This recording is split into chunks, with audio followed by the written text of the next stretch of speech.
Donzé et je vous souhaite la bienvenue sur ma chaîne. Donc je suis coach thérapeute et je suis spécialisée en fleurs de bac et en intelligence émotionnelle, neurosciences. Donc comment comprendre par la science ce qu'on connaît déjà depuis la nuit des temps d'un point de vue purement intuitif. Et je me lance, ça fait déjà un bout de temps que je le fais mais je ne publiais pas. Donc je vous propose ici des guidances de fleurs de bac. Alors, j'utilise un jeu de cartes, des photographies des fleurs de bac réalisées par Helmut Meyer pour vous proposer donc quelque chose de relativement nouveau pour les gens qui aimaient les guidances, les oracles, etc. Je compléterai par la triade en fin de tirage, mais je vous propose de vous lancer à l'aventure en fait de vous-même. Et d'aller à la rencontre en fait de vos énergies émotionnelles. Les émotions, c'est l'intelligence du cœur, c'est ce qui se passe au plus profond de nous, c'est vraiment la question de quel est le moteur à l'intérieur de vous-même, peut-être de manière profonde et inconsciente, et qu'est-ce qui se passe en vous en ce moment dans ces énergies de la nouvelle année. Alors on y va, et donc j'en appelle aux fleurs de bac, qui sont vraiment des messagers de sagesse absolument incroyables. On connaît souvent les fleurs comme élixir d'harmonisation des émotions, mais les fleurs sont d'abord des maîtres de sagesse, des enseignants de nos personnalités profondes, de qui nous sommes.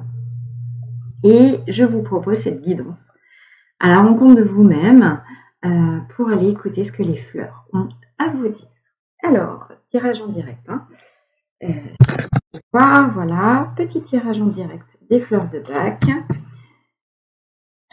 Pour vous tous qui aurez l'occasion d'aller à la rencontre et de tomber sur cette vidéo, vous savez que j'en ai deux qui sortent en même temps, on y va. Voilà, et nous sommes sous l'influence générale, énergie générale de Wild Oat. Alors en fleur de bac, Wild Oat, c'est une fleur qui peut nous parler des états de dispersion. Mais au-delà de la dispersion, en fait, chaque fleur peut nous... Vous savez que rien n'existe sans son contraire. Et pour chaque état émotionnel dit classiquement négatif, je préfère parler d'état bas en vibration, il existe évidemment le revers de la médaille, c'est-à-dire l'état haut, élevé. En état négatif, Wild Oat va nous parler de dispersion, va nous parler de personnalités qui sont qui sont des voyageurs. On adore partir à la découverte, on est très très curieux par nature, on adore découvrir des tas de choses, mais voilà, puis il y a l'autre chose qui nous appelle, puis autre chose, puis autre chose, puis autre chose, puis autre chose, puis autre chose. Et Wild Oat nous parle donc de ces personnalités qui adorent commencer des trucs, qui ont du mal à finir, et donc qui perdent souvent la concentration en chemin. En début d'année, quel peut être ce message de Wild Oat? Écoutez les amis, c'est génial d'être curieux, c'est génial d'être ouvert et passionné sur plein de choses, mais en quoi votre vie pourrait changer si, en mettant plus de clarté sur la question des priorités, de ce qui est vraiment essentiel pour vous, en restant plus focus et plus concentré, comment est-ce que vous ne pourriez pas parvenir à atteindre des objectifs beaucoup plus élevés et des ambitions beaucoup plus hautes que ce que vous avez peut-être l'habitude de voir. Voilà, en tout cas, ça voilà, ambiance générale du tirage. Alors, que nous disent les fleurs? Que nous révèle le tirage? Première fleur, Pine, qui va nous parler des états de culpabilité, ce qu'on vient de dépasser. Ce qui s'ouvre à nous, vers quoi on va? Oli, la colère, libération possiblement de la colère. Ce qui va venir à nous de l'extérieur, on est sur Clématis, la fleur de la rêverie. Ce qui vient de l'intérieur, Verveine, l'hyperactivité. Et la synthèse de tout ça, Moutarde et, deux cartes donc, qui ont giclé. Helm, la question aussi de la responsabilité qui fait écho ici à Pine. Alors, qu'est-ce que ça nous dit tout ça? Et dans un oracle, en termes de guidance, d'énergie émotionnelle, qu'est-ce qu'on peut en dire? Alors, première chose, Pine. Pine, ça, c'est ce qu'on vient de traverser. Donc, on sort, effectivement, on sort de 2019, on sort des énergies de fin d'année. Pine nous invite à réfléchir à la question de la juste responsabilité. On est, vous voyez ici, Pine, c'est le pin sylvestre en français. On n'a que les fleurs de pine donc avec lesquelles sont fabriqués l'élixir du pin. Vous voyez qu'ici, on a fracture, on a dualité et séparation.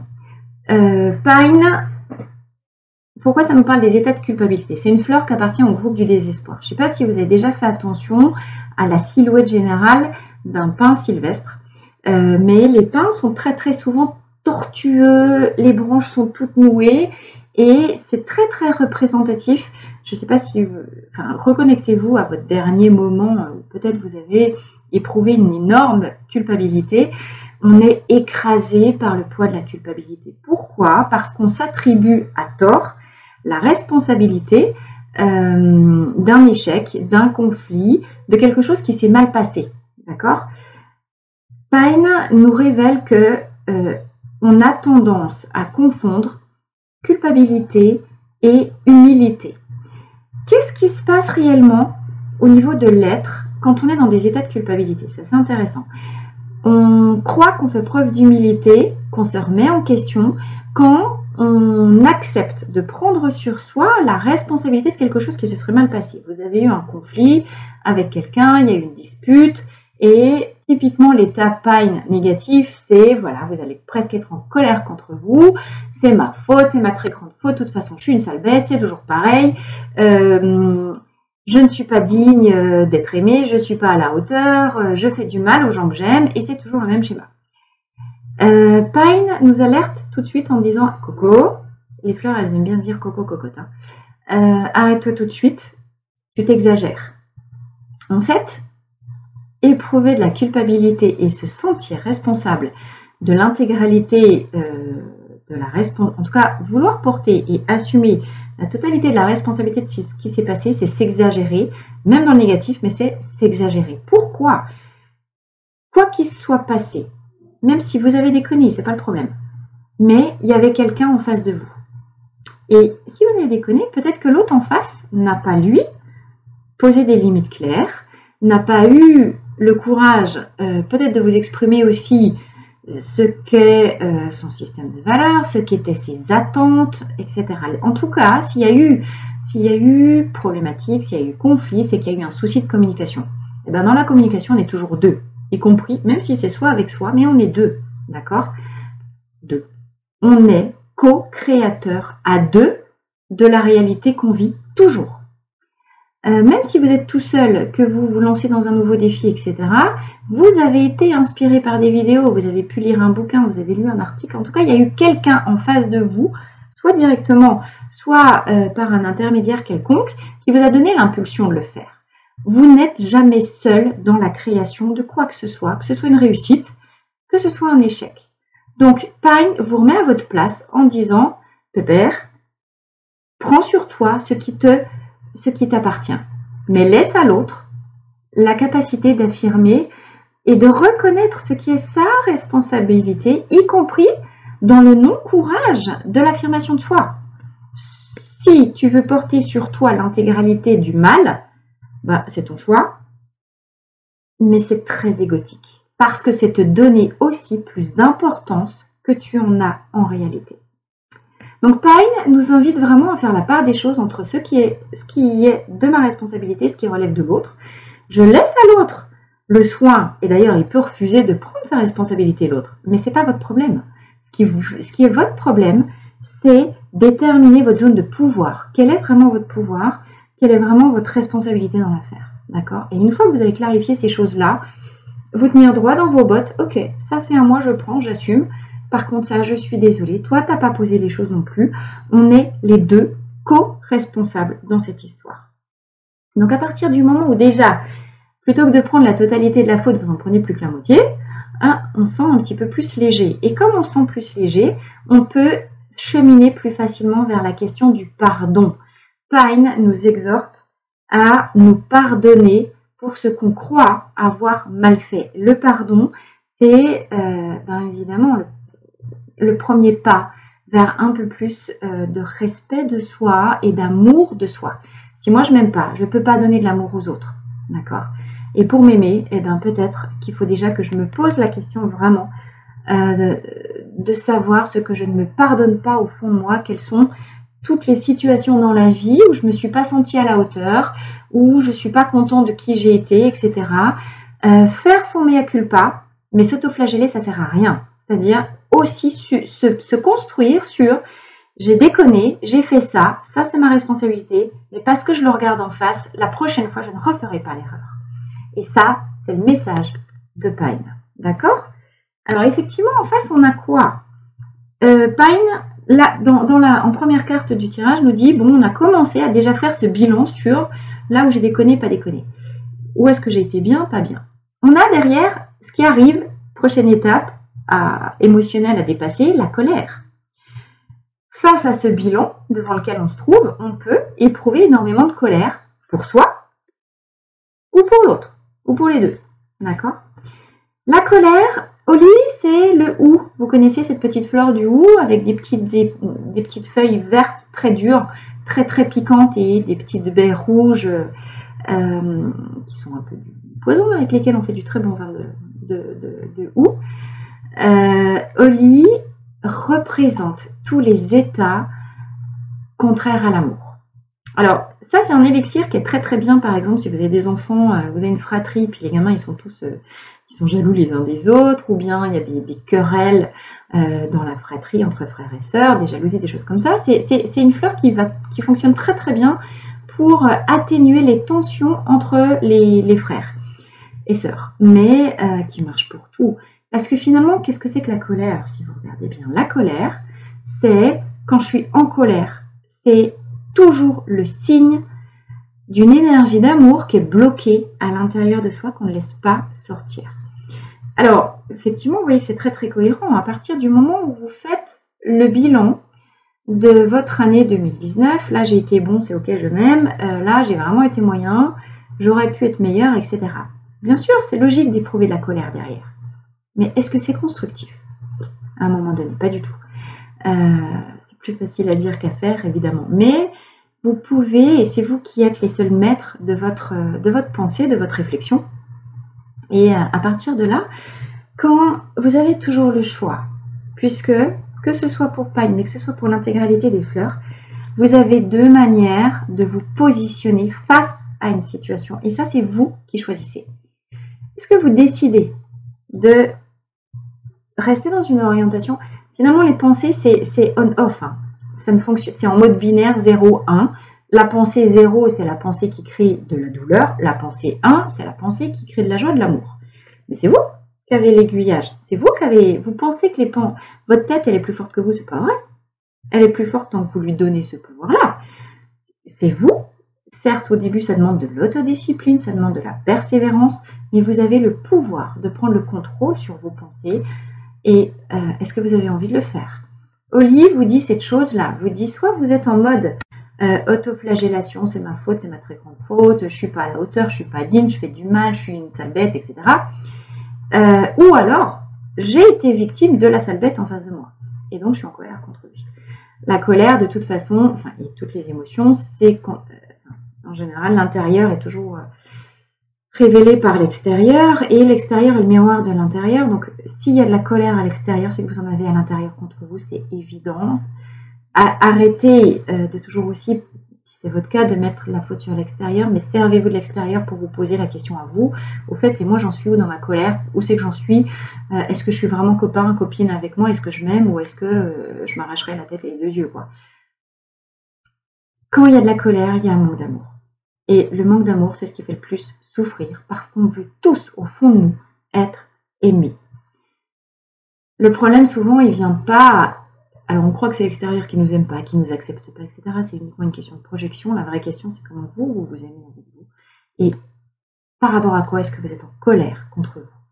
L'élixir d'Oli, allez acheter un petit... Vous voyez, les élixirs de fleurs de bac, voilà, ça va se fonctionner comme ça. Vous avez toujours une petite pipette. Là, je suis justement dans le Pine. Est-ce que ça se voit? Voilà. Je ne sais pas si on voit bien. Pine, c'est-à-dire celle-ci. Ok, que j'avais sorti ce matin et moi j'en ai pris ce matin. C'est drôle que ça sorte là. Donc on est sur une petite pipette et vous prenez 4 gouttes 4 fois par jour. Voilà. Donc si les choses et le tirage vous dit, ben, évidemment vous pouvez faire votre choix, aller chercher juste un flacon, un ou deux et vous réguler avec ça. En tout cas, Pine va être très très efficace pour transmuter la colère en amour et évidemment aller chercher l'énergie du pardon. Parce que derrière on a quoi? Ce qui risque de venir à vous d'un point de vue extérieur, on a Clématis, la fleur de la rêverie. Celle-ci est très intéressante. Elle nous parle de gens, de personnes douces, pacifiques, créatives. C'est un petit peu la fleur des artistes, celle-ci. En tout cas, des personnes idéalistes. Vous voyez, on a une magnifique fleur de clématite. Ça, c'est la petite clématite des haies, des jardins. Vous l'avez. Il y a une vidéo spécifique sur clématite sur cette chaîne-là, hein, sur Marie Donzé Accompagnement. Donc, je vous invite à aller la regarder. Évidemment, j'aimerais, dans mes projets 2020, pouvoir réaliser des petites vidéos courtes de présentation de chacune des fleurs. Il y en a déjà 2 en ligne, Chicory, l'amour inconditionnel et celle-ci. Donc allez la voir hein, si vous voulez plus comprendre comment fonctionne cette petite fleur. En tout cas, l'idée, c'est qu'il y a conflit entre la tête, nos pensées, qui ont besoin de s'élever vers la lumière, qui ont besoin d'aller chercher, encore une fois, beaucoup de soleil, beaucoup de lumière. On est sur des personnes qui sont en fragilité par rapport à tout ce qui pourrait être violence, ce qui pourrait être réalité triste, pragmatique, les horreurs qu'on vous en faut, où on va être en fuite par rapport à ça. Mais vouloir fuir la réalité, c'est se couper de la terre, c'est se couper du sol, et c'est se couper de ses racines. Et quand on se coupe de ses racines, on cesse de se nourrir. Donc le grand message de Clématis, c'est oui, c'est très bien de vouloir t'élever haut, mais travaille d'abord ta racine avant de chercher l'élévation, sinon tu vas partir en ballon de baudruche et puis on te perd, hein, c'est mort. Donc, qu'est-ce qui vient de l'extérieur? Pourquoi est-ce qu'on a Clématis en ce qui nous arrive hein, de l'extérieur? Eh bien, ça peut être soit parce que vous allez rencontrer une personne comme ça, soit parce que vous allez être confronté à l'extérieur de vous, face à vous, à une personne, à une situation qui peut venir toucher votre aspiration à vous élever. Et c'est génial. On va être dans de l'ambition. On est début 2020. Quels sont vos projets? Quelles sont vos intentions pour cette nouvelle année? Par contre, attention, êtes-vous sûr d'avoir les racines suffisamment plantées? Êtes-vous sûr d'avoir suffisamment travaillé votre enracinement avant d'aller chercher la lumière? Êtes-vous sûr d'avoir réfléchi à comment vous acceptez de recevoir avant de donner? Clématis, elle est géniale. Mais si vous perdez vos racines, si vous perdez le contact avec la terre, et autrement dit, si vous allez chercher tout de suite l'élévation, les projets, et que vous perdez le sens pragmatique de la réalité, qu'est-ce qui se passe? Vous allez dans le mur. Donc, la vie va vous mettre des alertes qui devront vous faire réfléchir au fait, est-ce que j'ai suffisamment les pieds sur terre avant de me lancer dans un projet d'une telle envergure? Est-ce que j'accepte de demander de l'aide en mode concret? Et quand on m'en donne, est-ce que j'accepte de le recevoir? Un petit test très très simple, comment vous vous situez, comment vous réagissez quand on vous fait des compliments, mesdames et messieurs. Est-ce que c'est facile pour vous de recevoir des compliments? Ou bien est-ce que, oui, bah ça va, c'est normal, hein, j'ai fait que... Si vous êtes dans un mode... c'est compliqué pour moi de recevoir les encouragements, c'est que vous n'êtes pas assez enraciné et vous avez du mal à recevoir. Rien n'existe sans son contraire. Les fleurs, elles sont vraiment là pour nous enseigner ça. Chercher à donner, c'est génial, mais quand on est vide, parce qu'on n'est pas nourri, eh ben, on ne peut rien donner. Et accessoirement, c'est quand même juste la seule cause du burn-out. Réfléchissez bien si vous êtes dans cette situation. Les fleurs, elles nous enseignent les grandes lois de l'univers, les grandes lois de la nature.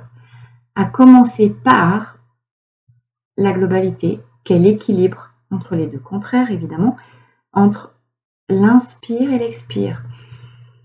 Quand j'inspire, je reçois, je m'autorise à prendre, et j'expire, je donne. Je ne peux pas essayer de souffler sans jamais inspirer, vous n'allez jamais y arriver. Hein. Okay, c'est ça qu'elle nous dit, Clématis. Tu veux donner, tu veux t'élever vers la lumière, tu veux t'élever vers l'amour, tu veux t'élever vers la beauté, génial. Commence par t'enraciner et te nourrir, parce que si tu veux aller jusqu'à la lune, tu as intérêt d'avoir fait des sacrées provisions de tuyaux. D'accord? Vérifiez, attention à votre ancrage, vous voulez aller loin, super, ménagez votre monture. Allez combler les opposés. Et attention à ne pas vous laisser embarquer par vos excès. Verveine, hyperactivité. Dans Verveine, Verveine c'est la carte du missionnaire. Celui qui veut, le missionnaire d'Afrique, hein, un truc qu'on déteste. Mais en même temps, c'est magnifique parce que dans missionnaire, il y a être missionné. D'accord? Je me sens missionné pour porter tel ou tel message. Moi, je me suis complètement missionnée par les fleurs, par exemple. Donc, quand j'ai découvert les fleurs, j'ai commencé à... Évidemment, si j'y suis venue, c'est parce que j'avais des grosses problématiques à ce moment-là. Je pense que les fleurs m'ont sauvé la vie. Il y a une dizaine d'années, 10-12 ans maintenant que je les pratique au quotidien. Quand j'ai vu le bien que ça m'a fait, en particulier pour un burn-out, je voulais en coller à tout le monde. Donc j'étais en mode hyper verveine. T'es sûr, tu veux pas des fleurs? Prends des fleurs. Donc je cassais les bonbons à tout le monde. C'était insupportable. C'est ça qu'elle nous dit, Verveine. Verveine, c'est la fleur de la tempérance. Oui, c'est génial d'être passionné. Oui, c'est génial de vouloir partager les choses qu'on croit le plus au monde. Mais à un moment donné, est-ce qu'on s'est posé la question de savoir si l'autre il était réceptif et s'il avait envie de prendre? Et ça nous ramène à Pine. Toi, tu veux donner, mais l'autre, est-ce qu'il veut prendre? Pose-toi bien la question, parce que quand tu veux passer en force, mais si, je te jure, c'est génial, faut que tu fasses ça. L'autre, tu casses les pieds, quoi. Enfin, je veux dire, et en plus, tu fais de l'ingérence. Donc, on est effectivement avec Verveine sur une fleur de la famille de excès d'emprise sur autrui, tellement nous, on croit à nos projets, à nos machins, à nos valeurs, on est en mode bourrin. Mais Verveine, c'est du bourrin de chez bourrin, c'est du rhinocéros qui fonce droit devant et qui ne se pose pas la question de savoir si en face, on est prêt à recevoir ce que lui a envie de donner. Hein. C'est très... Donc effectivement, l'élixir, ça marche bien pour les gamins hyperactifs aussi. Les adultes, tempérance. La carte de la tempérance, alors je vous renvoie, c'est la carte 14, la lame 14 dans le tarot de Marseille. Allez lire les conseils ou allez lire la leçon de vie qui se cache dans cette lame de la tempérance au tarot de Marseille qui est juste magnifique. Je vais essayer de vous la trouver. Je ne sais pas si je vais perdre trop de temps, mais voilà, je vais avoir ça. La tempérance, elle est et du coup, elle rejoint vraiment aussi cette idée elle rejoint vraiment complètement cette idée d'ailleurs de Clématis qui nous invite parce que à monter très haut, mais à monter très haut parce que on a les pieds et des racines qui sont symétriques je vais bientôt y arriver à la tempérance, je regarde, des racines qui sont symétriques à la hauteur à laquelle nous on cherche à s'élever, d'accord? Et vous voyez que finalement, que ce soit par Clématis, que ce soit par la question de la tempérance, là ça y est, je l'ai. Il faut absolument que je vous la montre. Du coup, c'est marrant, j'ai le soleil juste derrière, superbe. Qu'est-ce qu'on a dans cette carte, dans cette lame? On a une jeune femme qui a pu accéder à sa part de divin, sa part de sacré avec la présence des ailes d'ange, et qui transvase un liquide. Donc on est sur le domaine, le liquide c'est l'eau, c'est donc le domaine des émotions. On est typique dans notre sphère des fleurs de Bach. Deux vases de différentes couleurs, un bleu pour le yin, un rouge pour l'action, pour le yang. Et on est typiquement dans cette leçon qui est comment, par l'équilibre de vos polarités masculines-féminines, eh bien, vous parvenez à cette vertu. La tempérance, c'est une vertu, c'est même pas une qualité, c'est une vertu, d'accord? Et vous voyez qu'on est sur un sol sable, couleur or, je vais y arriver, fertile, puisqu'on a des végétaux qui poussent. Et la leçon de cette tempérance, qui est vraiment la même, hein, Verveine est à associer. La leçon de Verveine, c'est la leçon de la carte de la tempérance. Comment? Parce que je vais équilibrer mon ardeur. Le côté rhinocéros dont je vous parlais, c'est un excès de yang. Toujours, je fonce. Ce qui est drôle, c'est que Clématis, dans sa dérive, c'est un excès de yin, un excès de rêverie. Quand je suis trop la tête dans les nuages et que j'ai pas assez de pieds sur terre, je peux jamais passer à l'action, je suis que dans de la rêverie et de l'élucubration de projet, trop d'eau, trop de yin, trop de passivité. Et quand je suis en mode bourrin, rhinocéros, verveine, je suis en excès de yang. Je fonce et je m'occupe pas d'avoir clarifié d'abord mes intentions, mes émotions. Donc, quelque part, vous voyez qu'avec la tempérance, on est exactement dans l'équilibre. Et dans la leçon de cette magnifique carte du tarot qui nous invite à, on va mettre ça comme ça dans ce sens-là plutôt, nous équilibrer dans nos aspirations et aller véritablement chercher nos idéaux les plus élevés. Pourquoi on peut aller chercher les idéaux les plus élevés? Parce qu'on accepte de revenir à sa juste place sur soi en assumant ce qui est uniquement sa responsabilité et en se pardonnant, en libérant l'amour de soi. Parce qu'on libère tout ça, on peut effectivement venir équilibrer notre yin avec notre yang. Quand on en est là, tempérance, potentiel. C'est là la libération du potentiel. Hein. Qu'est-ce qu'on a ici comme synthèse de ce tirage? On a moutarde, la fleur de moutarde, et elme qui est en français l'orme anglais. Alors, c'est drôle parce que l'orme, c'est aussi, ça va rejoindre un peu le message de Pine, on est aussi sur la question de la responsabilité.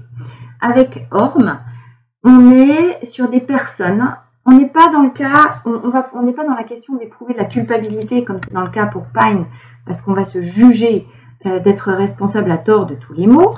Dans Helm, vous voyez, les petits bourgeons de Helm ici, c'est un petit peu tous les sacs à dos que vous portez. Dans Helm, on est une personne qui est, même si en fait on ne croit pas qu'on est fort, mais on est très fort finalement, on est une personne hyper fiable et solide sur qui les gens ont l'habitude de se reposer.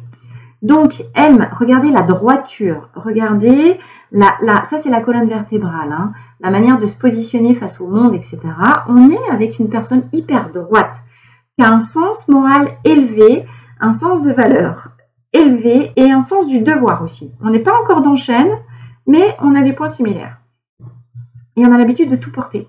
On est le chef d'orchestre, alors à la maison, au travail, et puis dès qu'il y a un truc, c'était le fameux « Maman, c'est où mes chaussures? Maman, c'est où ça?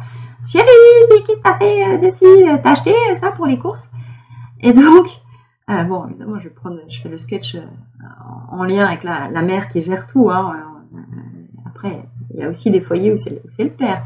Sans faire de généralité, mais enfin bon, je suppose qu'un certain nombre de personnes vont se reconnaître dans « Maman, c'est où ?» Et vous gérez tout pour tout le monde. Donc, il est rigolo ce sketch, hein, tout le monde l'a vécu.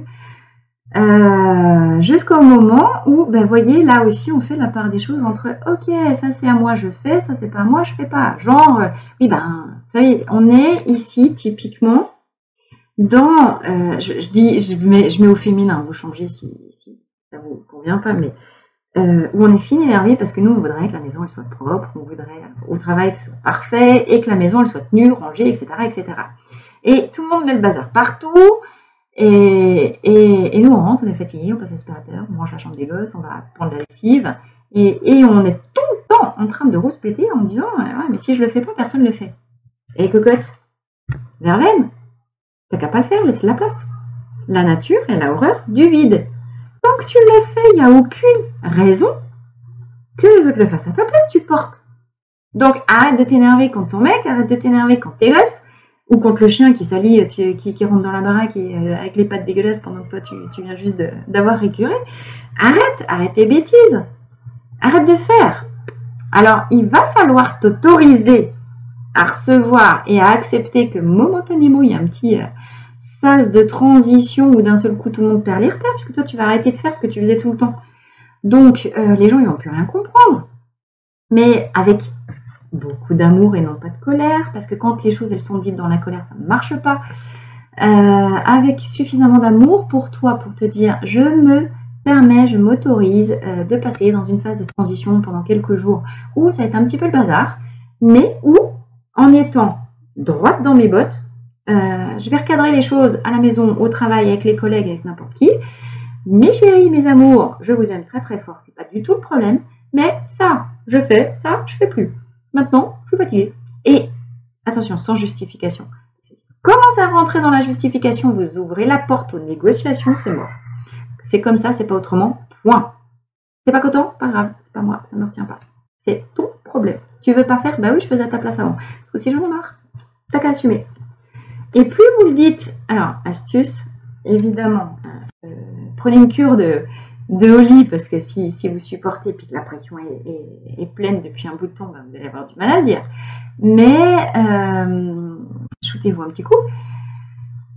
On peut prendre un petit peu de rescue, si vous connaissez le rescue aussi, histoire de lâcher la pression intérieure, la fatigue, etc. Dites pas ça quand vous êtes fin énervé, parce que ou quand vous êtes bas en énergie, sinon les mots ils vont sortir de manière peut-être un petit peu brutale. Allez-y mollo, mais avec beaucoup d'amour pour vous, avec beaucoup d'amour pour les autres. Et si on vient vous énerver ou je sais pas quoi, restez calme et stoïque et vous recommencez. Vous savez, c'est comme le... On éduque à force de la répétition. C'est pas la répétition que les gens comprennent. Donc, attends chérie, hein, je recommence, je crois que tu m'as pas bien entendu. Je t'aime très fort, mais ça, j'arrête. Et c'est comme ça. Et oui, je t'aime. Et oui, t'es pas content, mais c'est pas grave, je t'aime quand même. Voilà. Et faites des sketchs, faites de l'autodérision et allez chercher l'amour pour dire tout ça. Mais posez votre cadre. Parce que si vous êtes morte de fatigue et écrasée par ce qui se passe, je suis désolée, c'est votre faute. Vous êtes les seuls responsables de ce qui vous arrive.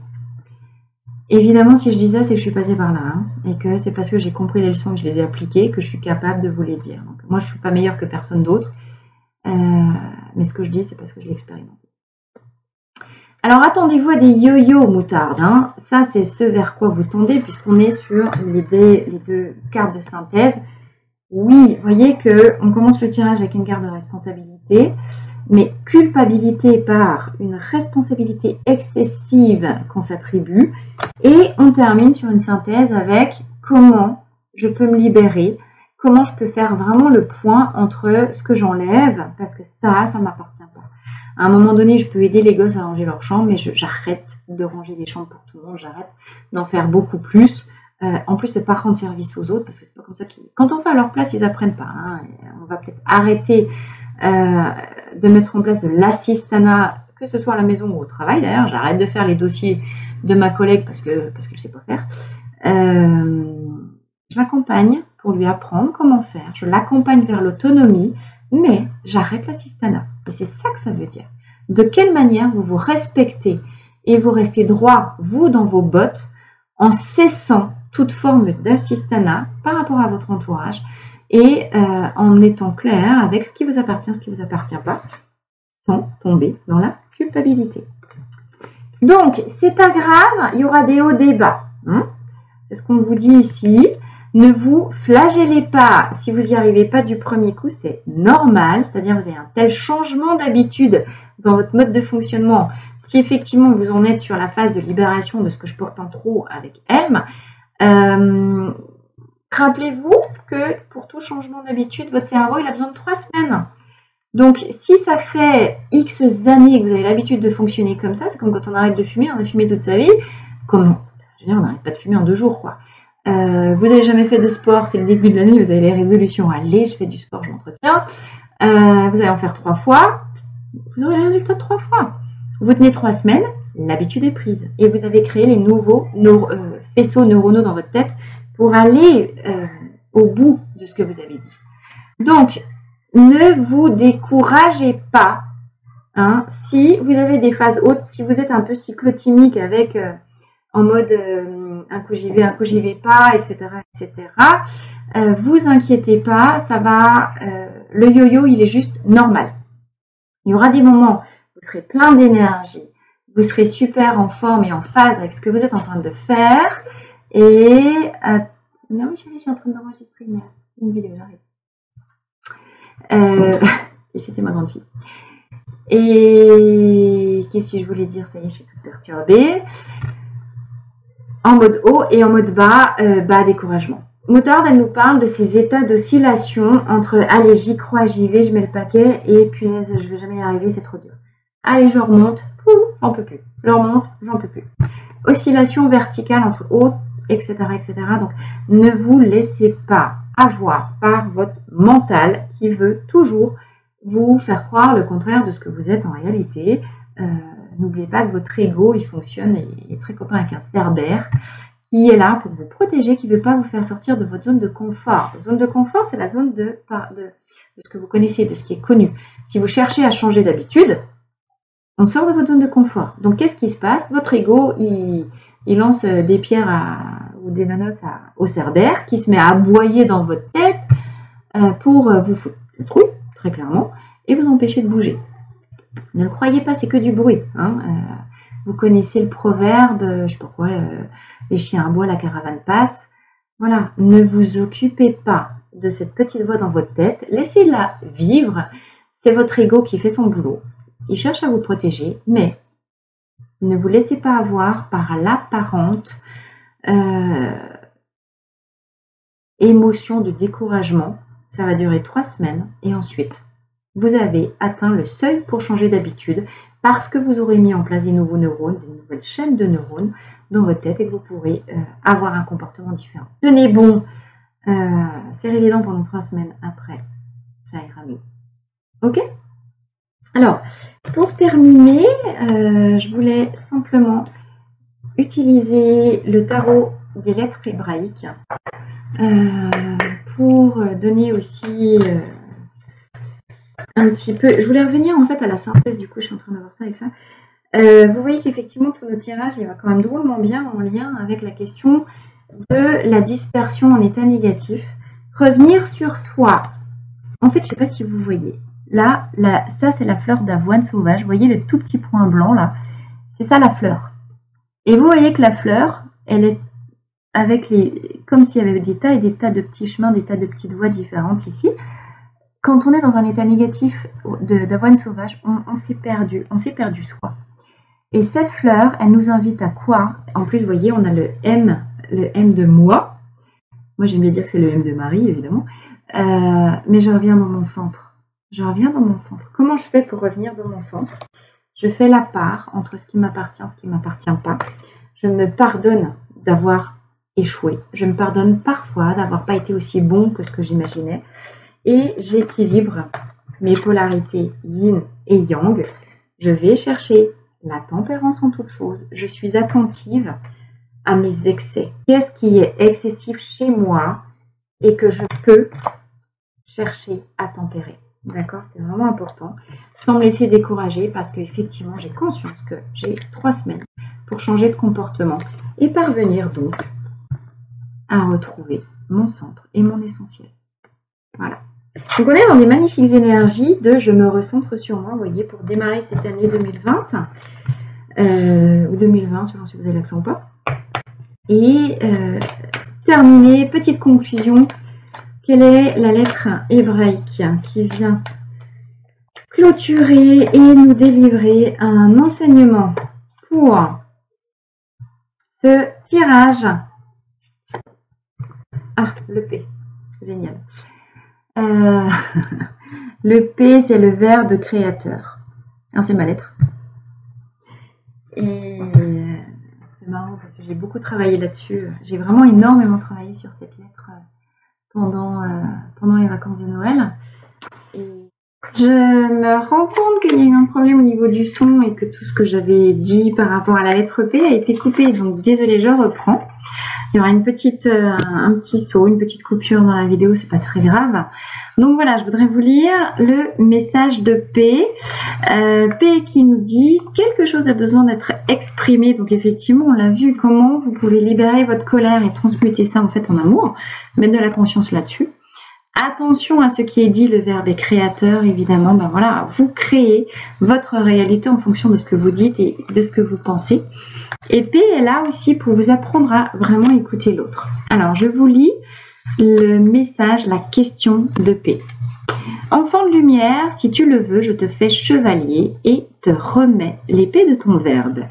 Pour cela, acceptes-tu d'offrir à mon rayonnement d'amour tout ce que tu as entendu et qui t'a blessé dans le passé, toutes les paroles que tu regrettes. Et vous voyez qu'on est vraiment dans le message de Pine également. Toutes les paroles que tu regrettes, tout ce qui entrave l'expression de ta vérité intérieure et aussi ce qui empêche l'écoute bienveillante de la parole d'autrui. Quand je suis en colère contre les autres, je ne peux pas écouter de manière bienveillante. Donne-moi ton ancienne épée ainsi que toutes tes craintes et je t'aiderai à exprimer ce que tu es. Uni à moi, grand est ton pouvoir d'amour. En prononçant la magie blanche du pardon, qui est vraiment le message de Pine, tu peux libérer ton âme de tes lourdes chaînes. En exprimant ton amour et ta gratitude pour la vie, tu animes sa puissance en toi et autour de toi. En appelant la grâce en confiance sur toi et les autres, sans te limiter dans une image particulière, l'univers t'entend et te répond. Oui, grand est ton pouvoir de créer la beauté et l'harmonie en toi et autour de toi par le son de ta voix, instrument sacré de l'âme. Je t'apprendrai à en découvrir les innombrables possibilités. Les mots simples peuvent tisser des liens de lumière. Chaque parole d'amour est une victoire de la vie, même un murmure de toi est entendu par les étoiles. Prends la décision inébranlable de n'autoriser l'usage de cet extraordinaire instrument que pour aimer, construire ou réparer. Viens, chère âme, lève donc ta nouvelle épée bien haut vers le soleil. Lève-toi vers le soleil. Et laisse le chant joyeux de la vie monter en toi et animer tes jours. Voilà, j'adore cette lettre, j'adore ces enseignements. Et je trouve que effectivement, terminer ce tirage par cette magnifique lettre, on est sur le 17, on est en lien avec le tarot, on est sur la carte de l'étoile qui parle également aussi d'équilibrer, qui nous parle d'eau, de sphère émotionnelle, d'équilibrage entre nos polarités. Voilà, comment bien démarrer du coup, en tout cas les énergies sur lesquelles on démarre cette année 2020. Magnifique lettre qui vient à merveille illustrer donc tout ce tirage. Voilà, en quoi l'important de s'accorder le pardon. Premier pas vers l'amour de soi, qui est une phase essentielle pour aller vers l'amour des autres. Et plus je me centre sur moi, sur ce qui est juste pour moi, et plus je l'exprime de manière bienveillante et dans l'amour aux autres, plus je crée la guérison et le rayonnement de lumière autour de moi. Voilà. En tout cas, je vous remercie pour avoir écouté. Si vous êtes là, c'est que vous avez écouté jusqu'au bout le tirage, en tout cas. N'hésitez pas à mettre vos commentaires. Hein. C'est une grande première pour moi de publier ces guidances que je fais déjà depuis un bout de temps dans le privé, mais voilà, je mets en ligne pour la première fois. Vos retours sont importants pour moi aussi. Soyez bienveillants. En tout cas, soyez constructifs dans la critique. Ça m'aidera à grandir, à évoluer.